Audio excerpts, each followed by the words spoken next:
kami akan menjelaskan tentang Sunan Muria. Sunan Muria adalah salah satu dari 9 wali Songo. Dikenal sebagai penyebar agama Islam di wilayah Gunung Muria, Jawa Tengah. Ia memiliki peran penting dalam penyebaran Islam di Jawa, khususnya di wilayah pesisir utara Jepara. Sunan Muria merupakan nama panggilan dari Raden Umar Said. Beliau adalah putra dari Sunan Kalijaga dan Dewi Saroh, putri Syekh Maulana Ishaq. Sunan Muria atau Raden Umar Said adalah wali termuda yang lahir pada sekitar tahun 1450. Sunan Muria adalah salah satu tokoh wali Songo. Dia dikenal sebagai tokoh yang menyebarkan agama Islam di daerah Gunung Muria, pantai utara Jepara. Sunan Muria adalah putra dari Sunan Kalijaga dengan Dewi Saroh. Dia memiliki nama asli Raden Umar Said. Kemudian ia menikah dengan Dewi Roroyono, putri dari seorang ulama bernama Sunan Ngerang atau Ki Ageng Ngerang, yang sangat disegani oleh masyarakat. Ia memiliki kelebihan diantaranya ia termasuk wali yang sakti, kuat fisiknya. Bukti fisik Sunan Muria yang kuat bisa dilihat dari lokasi padepokannya yang terletak di atas gunung. Sebagaimana dengan cara dakwahnya, Sunan Muria mengikuti jejak ayahnya, yaitu melalui jalur budaya dan kesenian. Sunan Muria sangat pandai dalam menciptakan berbagai jenis tembang sekar. Alit adalah salah satu berjenis tembang sinom yang berisi nasihat untuk remaja supaya mereka tidak terjerumus dalam hal negatif. Ada juga karya tembang Sunan Muria, yaitu jenis tembang kinatbi. Tembang kinatbi ini ia berisi bahwa manusia membutuhkan tuntunan atau jalan yang benar untuk membentuk jati diri dan menggapai cita-cita. Lalu ada beberapa strategi dakwah yang dilakukan oleh Sunan Muria dalam menyebarkan agama Islam. Nah, sebagai anggota termuda wali Songo, Sunan Muria lebih senang tinggal di pelosok daerah yang jauh dari pusat perkotaan dalam menjalankan dakwahnya. Berbagai strategi dakwah dilakukan Sunan Muria, salah satunya adalah bergaul bersama rakyat jelata sembari mengajarkan beragam keterampilan seperti bercocok tanam, berdagang, serta kesenian. Dalam dakwahnya, Sunan Muria tetap merangkul tradisi dan budaya masyarakat setempat sembari menyesuaikan dengan ajaran Islam. Salah satu tradisi yang diubah oleh Sunan Muria adalah bancakan atau selamatan, yang diubah menjadi kenduri untuk mengirim doa kepada para leluhur melalui doa-doa Islam. Seperti ayahnya, Sunan Kalijaga, Sunan Muria juga menyebarkan Islam dengan gamelan serta wayang. Sunan Muria diketahui ahli dalam menyampaikan kisah agama Islam dengan cara lebih mudah dipahami oleh masyarakat.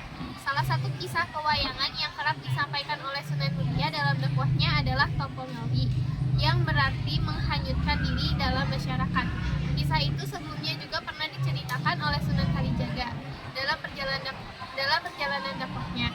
Sunan Muria juga menciptakan karya Sunan Muria adalah tembang macapat, tepatnya sinom dan kinanti. Sebagaimana Sunan Kalijaga, Sunan Muria menjalankan dakwah Islam melalui pendekatan budaya.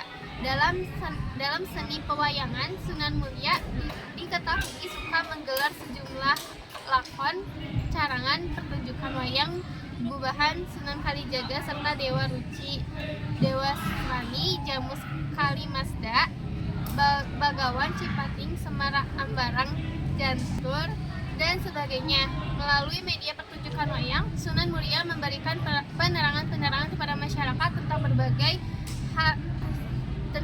hal dalam kaitan dengan tauhid, dengan pendekatan lewat pertunjukan wayang, tembang-tembang, tradisi lama, dan praktik-praktik keagamaan lama yang sudah diislamkan.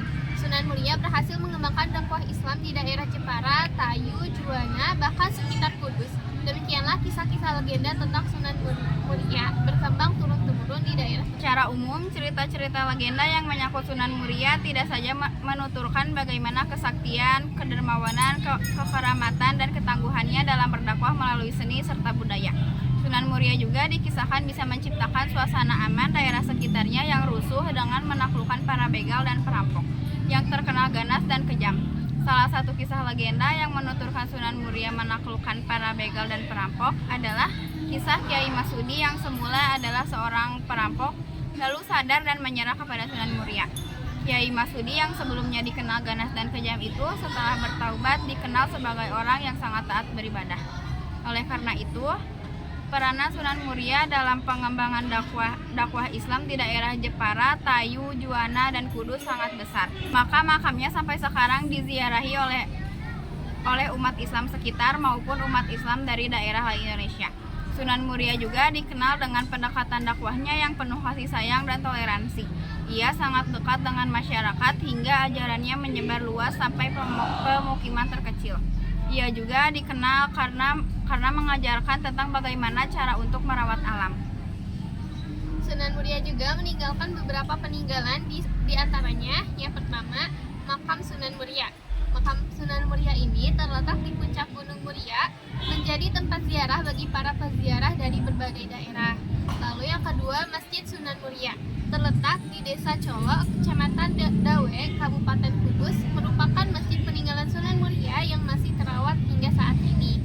Nah, Sunan Muria juga memiliki pengaruh besar terhadap masyarakat Jawa, khususnya di wilayah Gunung Muria. Ajarannya masih terasa hingga saat ini di dalam budaya Jawa seperti kearifan lokal.